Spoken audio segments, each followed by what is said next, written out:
I don't name stuff. I have many facets of weird, and I admit that, but naming like inanimate objects is not one of it. But I don't mind people who do. I don't mind at all. What's up, GQ? I'm Dacre Montgomery, and these are my 10 essentials.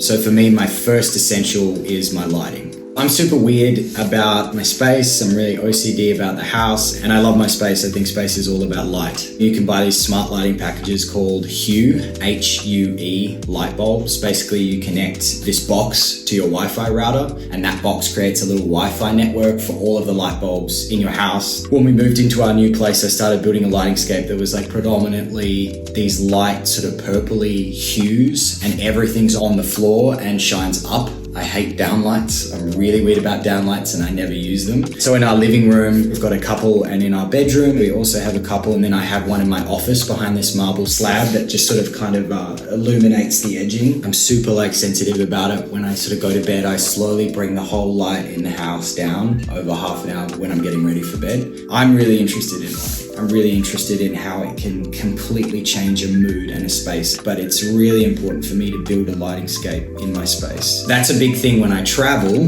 which is probably my segue into the second essential. I don't have smart lighting, so I have to use candles. Again, it's that whole downlight thing. I don't like to have downlights, so we buy candles when we're away, whether they're just your normal white candles or they're something like this, more of a designer candle with like a really nice scent in it. This is Balinese ylang ylang. This is a popular brand in Australia. It's super nice, smells fantastic. But yeah, so candles when we're away, I sort of are a heavy supplement. But when we're here, as you'll see, we've got like candelabras all through the house, and I go through a ton of tea lights and a ton of small candles, and it's kind of it. When I'm having a shower at night and I'm getting ready for bed, we have this little marble slab that sits in our bathroom, and I just light one candle on there. It's all about lighting. When I grew up, my mum used to move the house around like every 2 weeks. She'd move all the furniture around, sometimes buy new things, change things up, and every night it was my job to set the table. The dining table was the center of our house. It was where we all came at the end of a long day, and where we all spoke about our day and shared experiences. So from a very young age, it was instilled in me that I didn't have to by any means, but I somehow had this profound engagement and interest in light and design and home.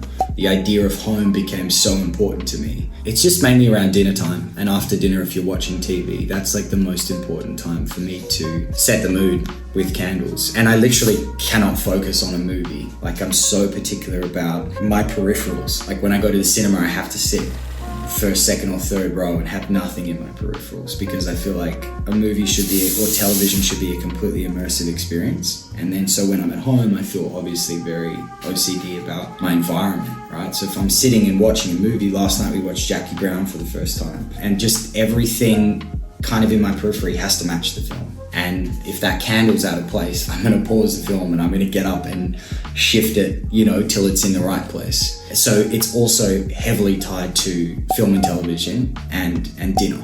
Those two sort of entertaining experiences. The third thing in conjunction, I guess, with lighting, but again, a good segue into another essential, my car.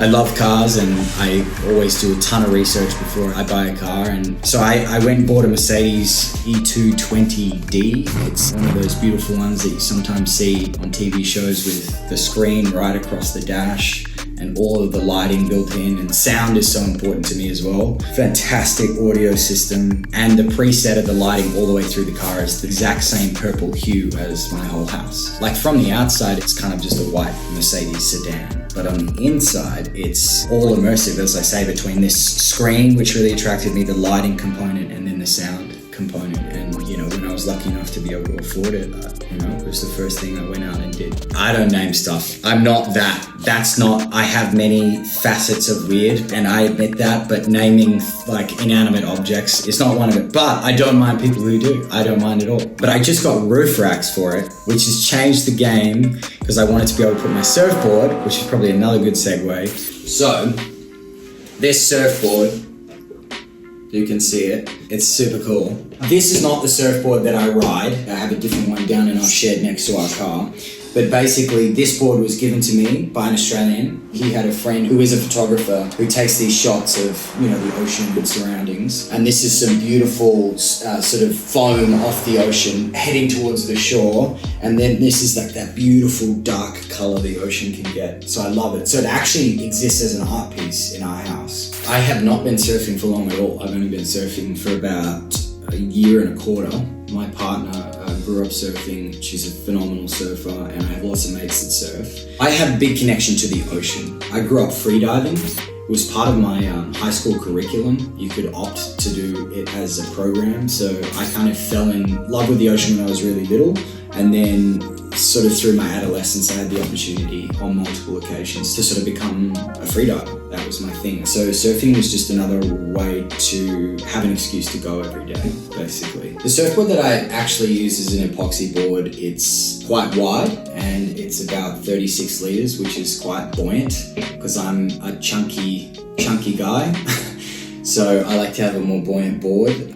I quit coffee like 2.5 years ago because I was getting the shakes and I was just drinking way too much. So I took up drinking tea every morning instead, just regular old English breakfast or black tea. Every morning I get up and I have a cup of tea out of this teapot at the moment when we're home, which was like a nice little glass teapot from T2. It was a gift from my dad and his partner. Every night I go to bed, I brew this tea and I put it in the fridge and I get it really nice and cold. And then in the morning, I get up and I pour it in this cup with a dash of milk. And it's kind of my thing. I have like an iced, unsweetened tea, I guess, every morning. So I can't drink anything warm. I hate hot drinks. They just give me like, I don't know, the heebie-jeebies. Like I'm not really into it. So when I was little, my parents and I went to Japan and we went to this amazing pottery warehouse in Tokyo, full of these beautiful handmade Japanese plates, bowls, and cutlery and all kinds of just amazing things. And we brought a bunch of it back, these beautiful grey handmade bowls. They've got like this amazing sort of rough texture on the outside, and then on the inside they're usually heavily glossed, and they have amazing patterns and prints and all kinds of stuff that's all hand painted underneath. When I eventually kind of moved permanently out of home, it was really important to me to have plates, bowls, and stuff like that. So we managed to get a whole bunch of Japanese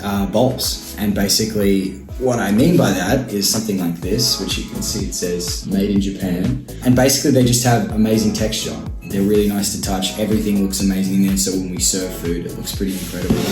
Something like this, as I say, which has sort of a rougher exterior and then it's super polished inside. And you can see all this cracked turquoise glass right in the middle there, which is just amazing. I don't know, it's always been a big thing, and we have obviously matching sets of bowls and plates and little bowls and side plates and stuff that are all this kind of milky color, like this piece of marble here. Like all the wood in our house matches our bowls. It's all this beige, light colored wood. A lot of time and attention to detail, and like it pays off because you just feel super comfortable in your own environment. My biggest source of productivity, especially as a freelancer, is my laptop, because I keep all of my research, information, writings, sketchings, everything on there. So my desktop is kind of a litter of just tons of different ideas or projects that I've had or things that I've been working on. Obviously, a big part of that is my poetry or writings, stuff that I've sort of done on the side. My poetry started out as a bit of a cathartic experience. I would always write when I was really anxious and basically just wrote, and I've just got piles of notes. And I've just finished my first book, which is basically a book of poems. So ground up, I've worked off my laptop on that book. So this is my laptop. It's just a regular old Mac. Unfortunately, again, in keeping with the aesthetic, I like that sort of super sleek space gray. No stickers or anything. I'm a bit of a cheapskate, as they say, so I actually don't have any like paid software on my laptop, so I just use Pages. And then I also pull up in tandem a little notes box. So I'm working kind of in one level of consciousness here, which is more like a stream of consciousness, and then I pull lines that I like out as I'm going and copy and paste them across. But I'll always have like a Spotify bar running in the bottom right hand corner to kind of like tandem whatever my mood is to help get those notes onto the page. I've only done a couple of projects in my career, but whenever I finish a project, I have it leather bound. I have this company in Sydney that helps me do it, and basically I just put them all together like this. So this was the first film I ever did, Power Rangers, and I just pulled a script and I put it inside the book. No matter what the film becomes and what the edit looks like, this is usually the wrap script. And then I just put in there, chapter 1. Chapter 2 is Stranger Things, which was the second project that I worked on. So basically I took, I think, episode 201, chapter 1, Mad Max. Chapter 3, which is Stranger Things, season 3, and The Broken Heart Gallery, which is chapter 4. And then I have my own script, which was the first script that I wrote. It was my short film In Vitro, which is called chapter 1, from a different category, I guess, being my own. And I had that bound in sort of black faux leather. But I had this idea after Power Rangers, and I think during Stranger Things, that I just wanted this memory of something. So these have been great, and it's not something I look at all the time, but it's definitely nice to have them here. I also keep memorabilia from sets, which you could say is probably stolen, definitely. So from Broken Hearts, I took Nick's bracelet, and then I have a box of stuff, which is full of different things. So I have the denim jacket that I wore as Billy, and I have a box of Marlboro Red cigarettes, because I wanted to smoke them instead of herbal cigarettes as Billy, because the smoke is thicker and it feels like an honest portrayal. And then when I did Power Rangers, there was this massive glass wall made of this stuff called obsidian rock, which was like when we discovered the key to unlock the whole narrative of the film.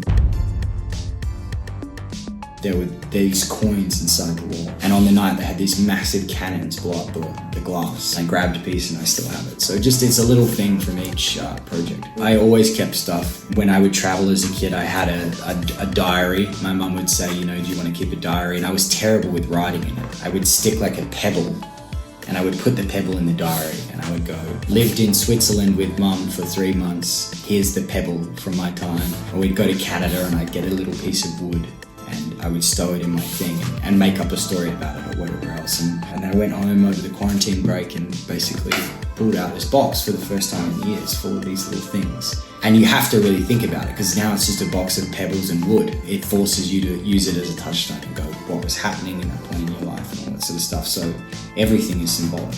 Another big thing for me, and this truly I feel is an essential, is sound. Growing up, and still now, my dad was a sound recordist, and when I was little, he taught me the value of sound, of picking up and hearing every single piece of dialogue and every little taste and texture in someone's mouth, the movement of their clothes, the scene. So when I was little, I was exposed to that, and I was exposed to a stepfather who listened to so much music and introduced me to the power of music, I guess. It was extremely important to me to have a really good sound system in our house. So we have all these Sonos speakers all throughout our house, and I love adjusting them to different regions of our house, like our lighting. Our bedroom has kind of one thing going on, and our kitchen and our living room and our lounge room and my office and so on and so forth. But the biggest reason that audio is so essential to me, it's again part of my routine. Every morning I get up and I listen to the same album, and I can't start my day any other way. It's an album by an artist called Nick Drake. I get up every morning and I put it on, and that's kind of the way I get through my day. And when it comes to dinner, I have another album that I play while we're cooking. Audio, sound, is everything to me. We listen to white noise when we're sleeping. It's like I use it to ebb and flow. Everything in my life is tailored to sound and noise. I know those around me are so sick of it because I listen to the same music at the start and mostly at the end of the day, but it really does help me to get into one zone, and it's a really good way that I've used to sort of channel my anxiety, and it sort of levels me out. Every morning I get up, I pour the tea, and that just hits me in, and then every night I turn on my lighting, my candles, and then it's like, okay, I'm in evening mode. Thank you everyone for listening. Those were my essentials, and this is kind of welcome to my crazy, weird life of things.